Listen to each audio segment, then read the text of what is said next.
there will be, quote, a conditioned training session against Portugal in which Johnny Sexton can play. So this will involve scrums, lineouts, and mauls, contact, and less contact elsewhere. Yes, and just Control. do what you want to do in open field. Yeah.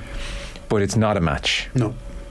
I do applaud Simon Easterby's dexterity in the area of semantics, because it was obviously mentioned, this does sound rather like a match, Simon, to which he said, no, this is a collaboration. This is a collaboration between the Portuguese coaches and ourselves in trying to create a training session which is slightly different from the norm. And look, if Johnny Sexton is able to play, then great. We say, look, it was always going to be done. They want to get some game time into him, so Johnny will partake in the collaboration. It's good, no?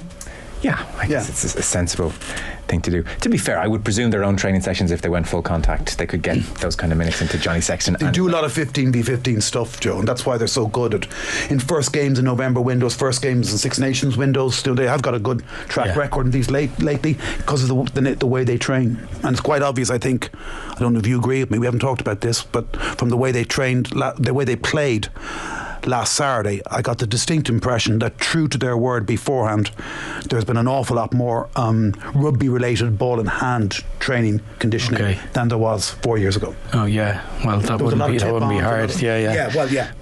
But I'd say I think these type of training games, they are a double-edged sword, because it's a collaboration. Training collaborations. I think Easterby made a very fair point, is when you're doing 15 on 15 within your own squad, but lads are making calls no matter what way they cover their mouth, or people anticipate what's happening, and then you start to shut each other down.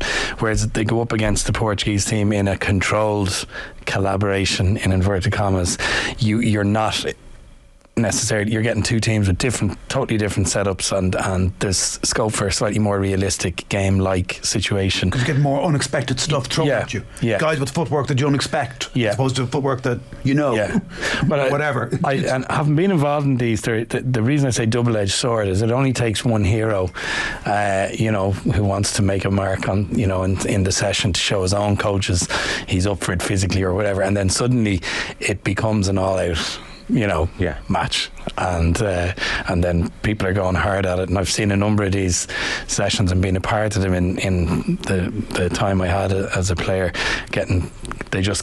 Someone just pulls the plug and says, we're going to stop it right there, because after about 20 minutes of this, it starts getting more. Those, Andy, back in the day when journalists were allowed to attend. I think one of the reasons we weren't allowed to attend was because we did witness some. Exactly.